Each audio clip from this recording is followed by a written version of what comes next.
Hello everyone, welcome back to the run academy.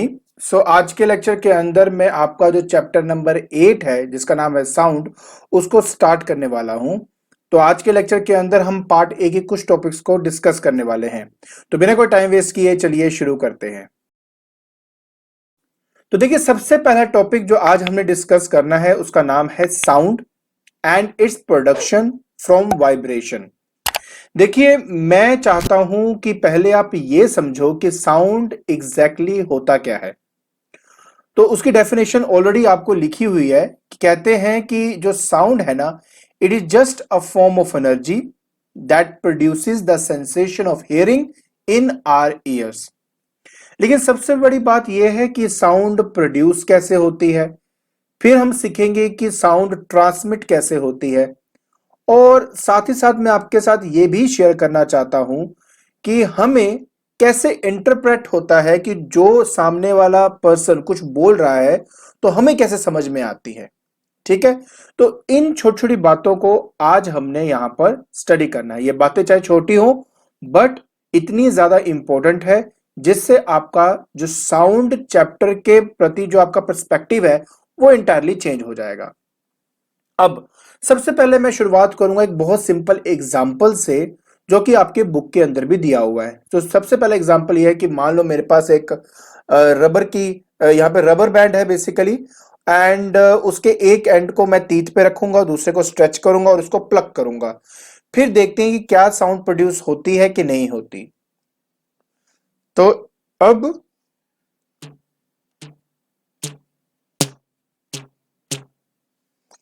आपने देखा कि जब मैं किसी भी रबर बैंड को स्ट्रेच करके उसको बीच में से स्ट्राइक करता हूं तो इसमें साउंड प्रोड्यूस होती है। लेकिन साथ ही साथ ये भी बात है कि वो बॉडी एक्चुअली में वाइब्रेट कर रही है अबाउट इट्स मीन पोजीशन। सबसे इंपॉर्टेंट बात यही है कि जब भी कोई साउंड प्रोड्यूस होती है तो वो किसी बॉडी के वाइब्रेशन की वजह से प्रोड्यूस होती है। ये बोलना गलत नहीं होगा कि जो साउंड है it is just a vibration और कुछ भी नहीं है। मैं आपको इसका मतलब समझाता हूं। देखिए, अभी मैं कुछ बोल रहा हूं, आपको समझ में आ रही है। आपको लगेगा सर हिंदी में बात कर रहे हैं तो मुझे आराम से समझ में आ रही है। लेकिन अगर मैं चाइनीज में बोलने लग जाऊंगा या फ्रेंच में बोलने लग जाऊंगा तो आपको कोई मेरी बात समझ में नहीं आएगी। अब ऐसा क्यों, इसका रीजन क्या है? बात यह है कि पहले तो आप ये देखो कि अगर आप यहां पे हाथ रख के कुछ भी बोलते हो तो आपको यह महसूस होगा कि आपके जो वोकल कॉर्ड्स हैं वो एक्चुअली वाइब्रेट कर रहे हैं।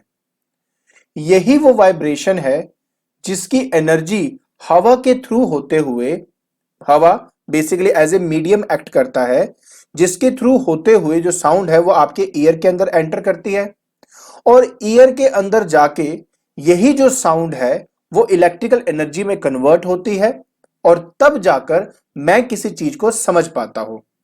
अगर आपको यह बात समझ में नहीं आई तो देखिए, मैं आपको इस एनिमेशन के थ्रू इस बात को समझाता हूं। तो जब भी हम किसी बॉडी को बेसिकली हम स्टक करते हैं तो उसमें से वाइब्रेशन प्रोड्यूस होती हैं। वो वाइब्रेशन हमारे कान के थ्रू होकर हमारे ब्रेन के तरफ एक सिग्नल सेंड करती है, जिसकी वजह से हमें उसके बारे में पता लग जाता है। अब प्लीज समझने की कोशिश करिए। अगर मैं यहां पर आपको, मैं यहां पे जो आप डायग्राम देख रहे हो ये बेसिकली हमारे ईयर का डायग्राम है। इसको तीन कैटेगरी में समझा जाता है। एक होता है हमारा आउटर ईयर, एक होता है हमारा मिडल ईयर, और एक होता है हमारा दैट इज इनर ईयर। तो इन सब की क्या काम है ये मैं आपको धीरे धीरे करके सब अच्छे से समझाता हूं। देखिए, सबसे पहली बात यह है कि हमारे जो आउटर ईयर है उसका सबसे मेन पोर्शन है पीना।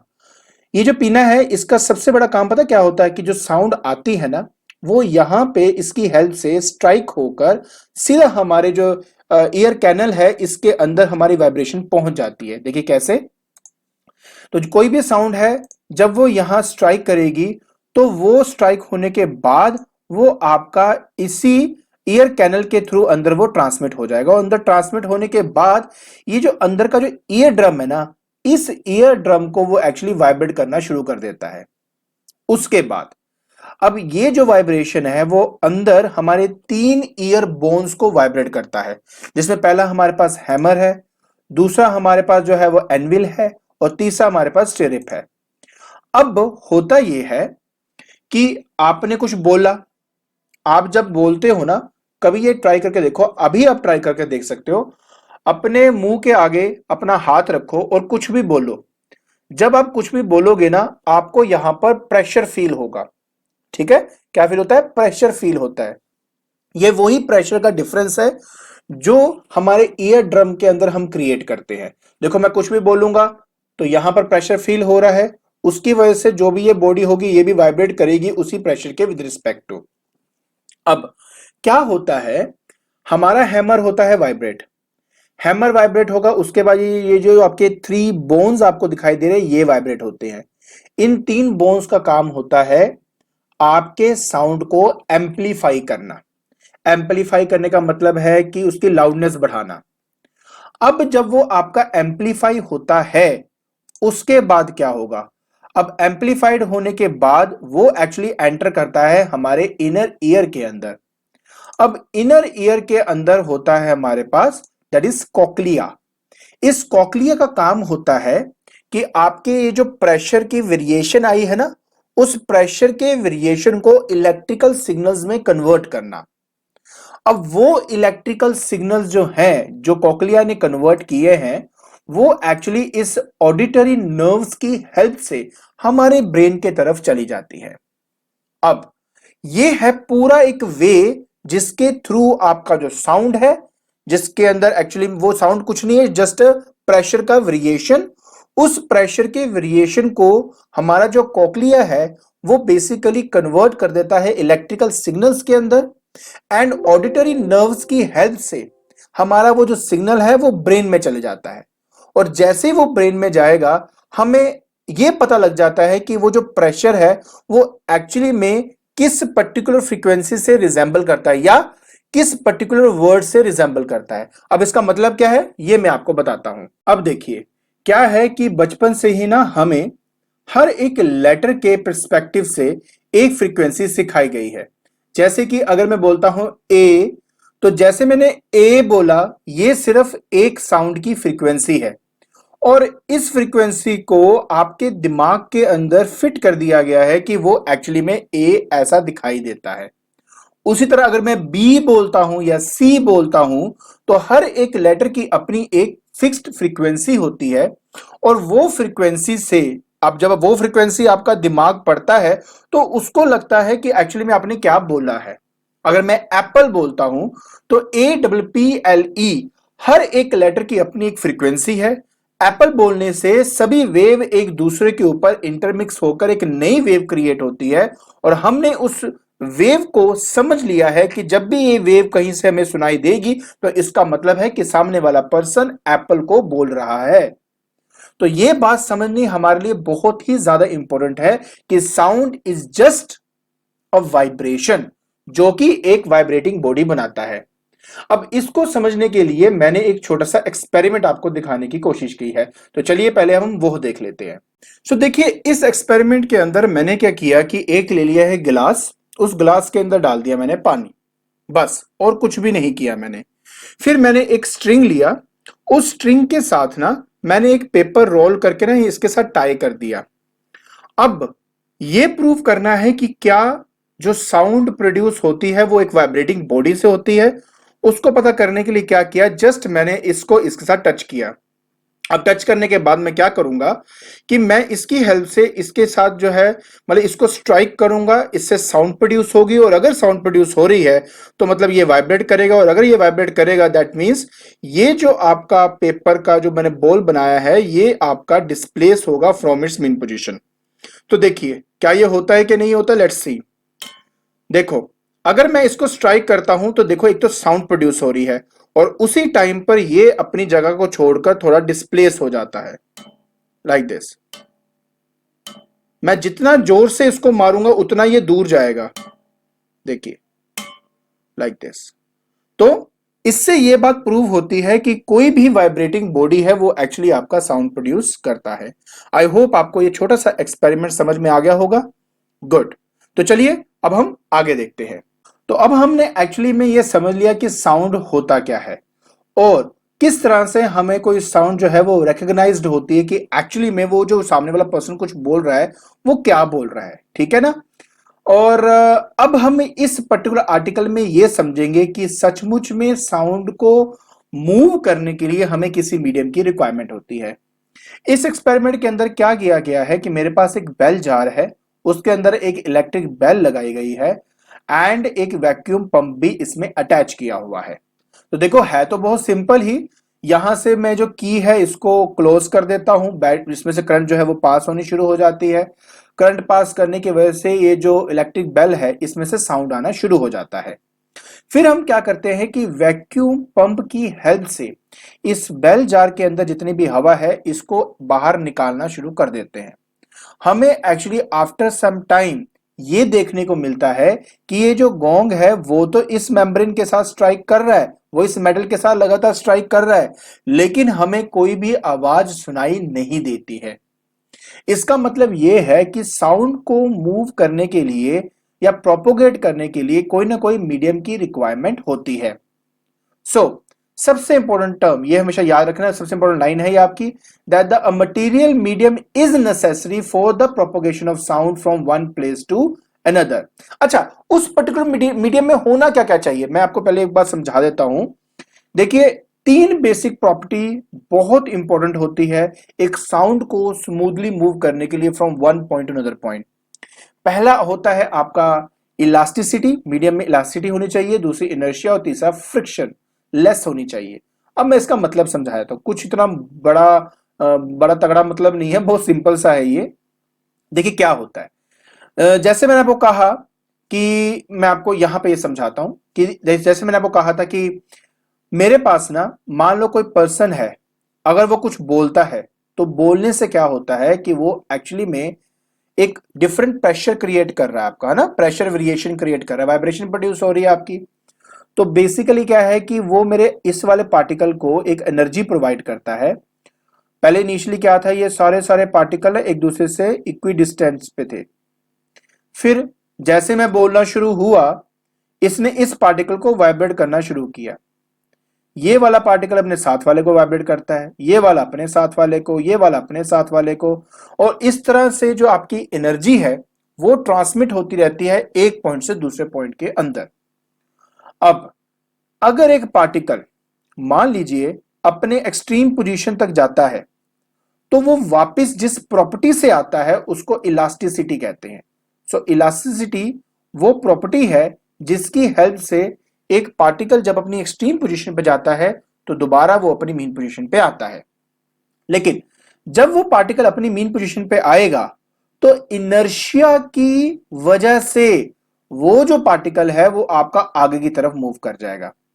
फिर वो क्या कहेगा, दूसरे एक्सट्रीम पोजीशन में पहुंच गया, फिर इलास्टिसिटी की हेल्प से वो दोबारा वापस आएगा। इनर्शिया उसको वहां रोकने नहीं देगा क्योंकि इनर्शिया मोशन है, वो उसको फर्दर आगे लेके जाएगा। तो इलास्टिसिटी इनर्शिया दोनों इकट्ठे काम करती है जिसकी वजह से एक पार्टिकल अपनी ही मीन पोजीशन पे वाइब्रेट करना शुरू कर देता है। क्लियर हो गया। और अगर वाइब्रेशन नहीं होगी तो साउंड की जो एनर्जी है वो ट्रांसमिट नहीं होगी from one point two another point. अच्छा, मीडियम फ्रिक्शनलेस क्यों होना चाहिए? देखिए ये आइडियल कंडीशन की बात है, वैसे फ्रिक्शन होती है। फ्रिक्शनलेस इसलिए होना चाहिए ताकि जो एनर्जी मैंने प्रोड्यूस की है वो सेम टू सेम एनर्जी आपकी एक पॉइंट से दूसरे पॉइंट में ट्रांसमिट हो जाए। आपको पता है कि आपका साउंड जो है वो कुछ डिस्टेंस ही ट्रेवल कर पाता है, आफ्टर सम टाइम जो आपके साउंड है वो सीज हो जाता है बिकॉज काफी जो आपका एनर्जी है वो डिसिपेट हो जाती है सराउंडिंग के अंदर, जिसकी वजह से धीरे धीरे धीरे धीरे आपकी जो एनर्जी है वो खत्म हो जाती है और काफी दूर खड़े इंसान को वो चीज नहीं सुनाई देती जो आपने बोली है। अगर फ्रिक्शनलेस होता तो पर्सन जितनी मर्जी दूर होता आपका साउंड वहां तक पहुंच पाता। ठीक है, तो ये तीन बेसिक रिक्वायरमेंट्स है यहां पर। पहला कि मीडियम मस्ट बी इलास्टिक, दूसरा इनर्शिया होना चाहिए, और तीसरा फ्रिक्शन लेस होना चाहिए मीडियम। ठीक है, ताकि कोई लॉस ऑफ एनर्जी ना हो सके। तो एक बात हमेशा याद रख लीजिए कि वैक्यूम के अंदर साउंड कभी ट्रेवल नहीं कर सकती। देखिए जहां तक लाइट की बात है ना, लाइट ट्रेवल कर जाती है क्योंकि वो एक मैकेनिकल वेव नहीं है, वो एक इलेक्ट्रोमैग्नेटिक वेव है जिसको किसी भी मीडियम की रिक्वायरमेंट नहीं होती है। अब मून में एक पर्सन दूसरे पर्सन से बात नहीं कर पाता, रीजन क्योंकि वहां पे कोई मीडियम नहीं है, और क्योंकि वहां पे मीडियम नहीं है तो आप जितना मर्जी बोलने की कोशिश करो आपकी आवाज कभी भी नहीं पहुंच पाती है। आई होप आपको ये वाला फैक्टर समझ में आ गया होगा। गुड। अब हमने ये समझ लिया कि साउंड क्या होता है, हमें सुनाई कैसे देता है। अब हम ये देखेंगे कि साउंड एक्चुअली में प्रोपोगेट कैसे करता है, मतलब एक जगह से दूसरी जगह में ट्रेवल कैसे करता है। उसके लिए एक ना बहुत अच्छा एक्सपेरिमेंट यहां पे दिखाया गया है। देखिए मेरे पास एक मेटल स्ट्रिप है, ठीक है। मान लो मैंने इस पे फोर्स लगाई और फोर्स लगाने से मेटल स्ट्रिप जो है वो आगे की तरफ चलेगी। अच्छा, पहले मैं आपको नॉर्मल कंडीशन दिखा दूं। नॉर्मल कंडीशन ये कहती है कि हवा के जो लेयर्स है ना, वो एक दूसरे से इक्वी डिस्टेंट पे है, जैसे मैंने आपको पहले बताया था। अब जब ये मेटल स्ट्रिप आगे की तरफ जाएगा तो यहां पे दो चार जो लेयर्स होंगे ना, उनको वो एक ही जगह पे इकट्ठा कर देगा। इकट्ठा करने का मतलब एक ऐसा रीजन क्रिएट होता है जहां पर जो एयर का प्रेशर है वो बढ़ जाता है, और मॉलिक्यूल्स नजदीक आने की वजह से वहां की जो डेंसिटी है वो भी आपकी इंक्रीज हो जाती है। इसी वजह से इस पर्टिकुलर रीजन को कंप्रेशन का नाम दिया गया है। सो कंप्रेशन बेसिकली वो पर्टिकुलर रीजन होता है जहां पर एयर का प्रेशर भी ज्यादा होता है, जहां पर डेंसिटी भी ज्यादा होती है आपकी, बट वॉल्यूम एयर का कम होता है। उसके बाद जैसे वो बी से ए आएगा, लेयर्स के बीच का डिस्टेंस बराबर हो जाएगा। उसके बाद जब वो ए से सी की तरफ आएगा, अब ये जो लेयर्स होती है ना, इन लेयर्स के बीच का गैप बढ़ जाता है। अब एक ऐसा रीजन क्रिएट हो गया है यहां पर जिसके अंदर प्रेशर की वैल्यू कम होगी और डेंसिटी की वैल्यू भी क्या होगी, कम होगी, क्योंकि जो एयर के मॉलिक्यूल्स हैं वो एक दूसरे से दूर दूर हो गए हैं। उसके बाद जब वो सी से ए आता है, उस टाइम दोबारा नॉर्मल एयर के लेयर्स के बीच का जो डिस्टेंस है वो सेम हो जाता है। सो कहने का मतलब क्या है, जब एक मेटल स्ट्रिप अपनी कंप्लीट एक वाइब्रेशन करती है तो उस एक वाइब्रेशन के अंदर वो एक कंप्रेशन बनाता है और एक रेयरफेक्शन बनाता है। अगले राउंड में फिर से वो कंप्रेशन बनाएगा, फिर रेयरफेक्शन बनाएगा। तो ये आपको यहां पर देखने को मिलता है कि जब भी आपका साउंड ट्रेवल करता है तो वो हमेशा कंप्रेशन रेयरफेक्शन की फॉर्म में आपका जो मतलब बेसिकली साउंड है वो आपका ट्रेवल करता है। एक बात ना और समझनी बहुत इंपॉर्टेंट है, वो ये कि देखिए इस कंडीशन के अंदर जो पार्टिकल्स हैं वो आपके वाइब्रेट कर रहे हैं in the direction of propagation of wave. Wave इस तरफ मूव कर रही है और पार्टिकल भी वाइब्रेट कर रहे हैं इसी डायरेक्शन के अंदर। इस तरह की वेव को लॉन्गिट्यूडनल वेव कहा जाता है। सो अब हम अपने ये जो पॉइंटर्स हैं इनको देख लेते हैं। कहते हैं कि one complete to and fro motion of the strip forms one compression and one rarefaction which together constitute one wave. तो एक कंप्लीट वेव के अंदर एक कंप्रेशन होता है और एक रेयरफेक्शन होता है। Clear? Next, this wave in which the particle of the medium vibrates about its mean position in the direction of propagation of sound is called the longitudinal wave। इनको हम क्या कहेंगे? longitudinal wave कहते हैं। दूसरा, अगर हम बात करते हैं कि एयर के अंदर जब भी साउंड पर ट्रैवल करेगा किस फॉर्म में करेगा, वो हमेशा लॉन्गिट्यूडनल वेव की फॉर्म में करेगा। और सॉलिड, लिक्विड, गैस, इन सब में आपका लॉन्गिट्यूडनल वेव जो है वो मूव करता है। बाकी कंप्रेशन बेसिकली उस जगह, उस रीजन को कहा जाता है जहां पर डेंसिटी एंड प्रेशर क्या हो, आपका मैक्सिमम हो। और रेयरफेक्शन उस रीजन को कहा जाता है जहां पे डेंसिटी एंड प्रेशर की वैल्यू क्या हो, मिनिमम हो। ये तो है एक फॉर्म ऑफ वाइब्रेशन, मतलब एक फॉर्म ऑफ वेव जिसको लॉन्गिट्यूडनल वेव कहते हैं हम अपना। अब जो हम स्टडी करेंगे वो है हमारा सेकंड फॉर्म ऑफ वेव जिसको बोलते हैं ट्रांसवर्सल वेव। देखिए ये एग्जांपल आपने पहले भी स्टडी की होगी कि जिसके अंदर अगर मैं पत्थर को आपके पॉन्ड में फेंकता हूं तो रिपल्स क्रिएट होते हैं और हमें ऐसा लगता है कि एक्चुअली में वेव आपकी ट्रेवल कर रही है from one point two another point. लेकिन एक बात मैं आपको पहले बता दूं कि एक्चुअली में कोई पार्टिकल आपका मूव नहीं करता from one point two another point. ये सिर्फ और सिर्फ एनर्जी होती है जो आपकी मूव कर रही होती है या ट्रेवल कर रही होती है from one point two another point. चलिए मैं इसको थोड़ा और डिटेल में आपको बताता हूं। अब इस एग्जांपल में क्या हुआ, ये वो पत्थर है जिसको मैंने फेंका था, जो भी आपको मैंने दिखाया। हमने कुछ डिस्टेंस पे एक कॉर्क रख दिया यहां पर। अब अगर आपकी वेव ट्रेवल कर रही है from one point two another point, तो उस केस में कॉर्क को भी वेव के साथ ट्रेवल करना चाहिए था, बट कभी भी ऐसा नहीं होता है। जो कॉर्क है वो बेसिकली ऊपर और नीचे इस तरह से वाइब्रेट करता रहता है। लेकिन अगर हम दूर से देखेंगे तो हमें लगता है कि जो वेव है वो अंदर से बाहर की तरफ जा रही है। यही बात आपके लिए समझना बहुत इंपॉर्टेंट है। एक्चुअली में क्या होता है कि कुछ वाइब्रेशंस के अंदर जो पार्टिकल्स हैं वो वाइब्रेट करते हैं perpendicularly to the direction of propagation of wave. ऐसी पर्टिकुलर वेव को हम ट्रांसवर्सल वेव कहते हैं। इस ट्रांसवर्सल वेव के अंदर एक क्रस्ट होता है और एक ट्रफ होता है। अब अपनी मीन पोजीशन से जो मैक्सिमम डिस्प्लेस होता है इन द अपवर्ड डायरेक्शन, उसको हम क्रस्ट का नाम देते हैं। जैसे देखो, ये इसकी मीन पोजीशन थी, ये मैक्सिमम डिस्प्लेस हुआ है अपवर्ड डायरेक्शन में, तो इसको क्रस्ट का नाम दूंगा। ये मीन पोजीशन थी, जो नीचे की तरफ जो मैक्सिमम डिस्प्लेस हुआ, इसको मैं ट्रफ का नाम दूंगा। क्लियर हो गया? एक बात याद रखना प्लीज, कि जो ट्रांसवर्सल वेव होती है वो सिर्फ और सिर्फ मतलब कह सकते हैं कि सॉलिड में पास करती है।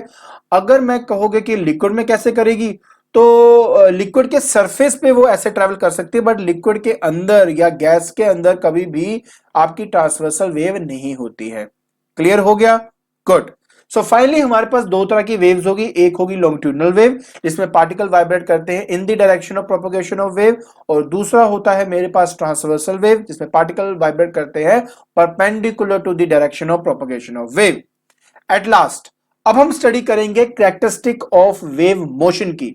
तो जो वेव है वो एक्चुअली में कैसे प्रोड्यूस होती है? कहते हैं कि wave is produce periodic disturbance by the periodic disturbance at a point in the medium.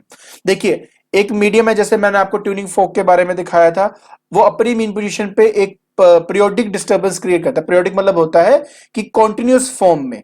अगर मैं कहता हूं कि इसका एक वाइब्रेशन 2 सेकंड्स में हो रहा है, तो अगला वाइब्रेशन भी 2 सेकंड्स में होगा, उसका नेक्स्ट भी 2 सेकंड्स में ही होगा। इसको कहते हैं पीरियोडिक डिस्टर्बेंस। लगातार एक ही टाइम इंटरवल में बार बार अपने वाइब्रेशंस को रिपीट करना, that is your periodic disturbance. तो ये बात बहुत इंपॉर्टेंट है। दूसरी बात कहता है due to the propagation of wave in the medium, the particle of the medium vibrate about its mean position without leaving their position, and energy is transferred with a constant speed from one place of medium to the other place। मतलब क्या? मतलब ये कि जो particles है ना वो अपनी मीन पोजीशन पे वाइब्रेट करते हैं, बट वो खुद नहीं ट्रेवल करने लग जाते। जो ट्रेवल करती है वो सिर्फ आपकी होती है साउंड की एनर्जी, जो कि एक पार्टिकल दूसरे को ट्रांसमिट करता है, दूसरा तीसरे को ट्रांसमिट करता है, और इस तरीके से आपकी एनर्जी जो है वो ट्रेवल करती है from one point two another point. इसी एनर्जी को हम साउंड कहते हैं, बिकॉज जब ये हमारे कान के अंदर एंटर करती है तो it actually gives us a sensation of hearing. So हमेशा याद रखना कि जो साउंड प्रोड्यूस होती है वो एक वाइब्रेटिंग बॉडी की वजह से प्रोड्यूस होती है, और दूसरी सबसे इंपॉर्टेंट बात, सिर्फ एनर्जी ही ट्रांसमिट करती है एक पॉइंट से दूसरे पॉइंट के अंदर। क्या रिक्वायरमेंट्स हैं, क्या कैरेक्टरिस्टिक्स हैं, और साथ में किस टाइप की वेव्स होती है, आई होप ये आपको समझ में आ गया होगा। ठीक है, तो आज के लेक्चर के अंदर हमने स्टडी किया साउंड के बारे में। हमने ये जाना कि एक्चुअली में साउंड का मतलब क्या होता है, और हमें कोई भी साउंड सुनाई कैसे देता है, क्या वे है जिसके थ्रू जो साउंड है हमारे कान के अंदर एंटर करती है, और कैसे वो इलेक्ट्रिकल सिग्नल में कन्वर्ट होकर हमें समझ में आता है कि सामने वाला पर्सन क्या बोल रहा है। इसके अलावा हमने जो मीडियम के कैरेक्टरिस्टिक्स है उनको भी समझा, वेव मोशन के कैरेक्टरिस्टिक को भी समझा, टाइप्स ऑफ वेव्स को भी समझा। अगर आपको मेरी वीडियो पसंद आ रही है तो please like it, share it and subscribe it. आज के लिए बस इतना ही। Thank you so much.